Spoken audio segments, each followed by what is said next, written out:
High, আজ বাদে কাল হচ্ছে জামাই ষষ্ঠী। আর ঘরে কিছু মিষ্টি হবে না বা কোনো কিছু বানানো হবে না, এটা তো কখনো হতেই পারে না।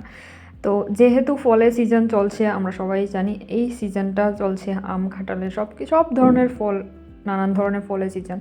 তো কেন না এটা ফলের রাজা আমকে দিয়েই স্টার্ট করা যায়, তাও জামাই ষষ্ঠী স্পেশাল আম তো থাকবেই সবার। একটা ডিশে আমের তো কিছু না কিছু থাকবেই। তো আমিও ভাবলাম আমের একটা কিছু তো বানানো যাক। হ্যাঁ, এটাকে আমি কালাকান্দও বলতে পারি, আবার এটাকে আমি এক ধরনের সন্দেশও বলতে পারি। যেটা যেভাবে বলা যায় আর কি, আমার মনে হলো এটা এভাবে বানানো যায় তাই বানালাম।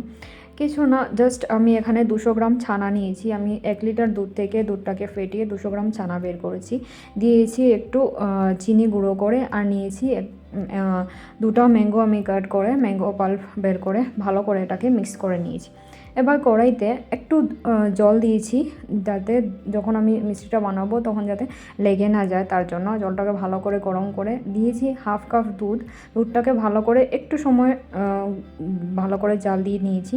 এবার ম্যাঙ্গো পাল্পগুলো দিয়ে দিয়েছি। এবার জাস্ট একটু সময় হাত লাগিয়ে এটাকে চালাতে হবে।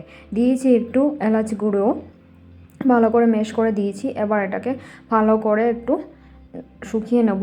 একটু মিডিয়াম ফ্লেমে আসলে পরে তারপর এটাতে গুঁড়ো দুধ দিয়ে ভালো করে এবার নাড়াতে হবে, যতক্ষণ না এটা স্ট্রাকচারটা একটু টাইট হয়ে আসছে বা একটু শক্ত হয়ে আসছে। তো একটু সময় লো ফ্লেমে, আমি বেশি না 10 থেকে 15 মিনিটের মধ্যেই এটা হয়ে গেছে। আর দেখতেই পাচ্ছ এর মধ্যে এটা শুকিয়ে গেছে।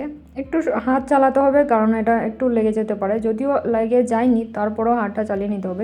তাহলে এটা কি হয়, শুকোতে তাড়াতাড়ি হয়ে যায় আর কি, বেশি সময় একটা লাগে না। কারণ যেহেতু গুঁড়ো দুধ দেওয়া আছে, তো শুকোতে একটু টানতে সময় লাগবে না। তো নামিয়ে একটু ঠান্ডা করে নিয়ে নেব। তারপর জাস্ট যে শেপে ভালো লাগে শেপ নিয়ে একটু গুঁড়ো দুধ দিয়ে এটাকে রেখে দেবো, যাতে নষ্ট না হয়।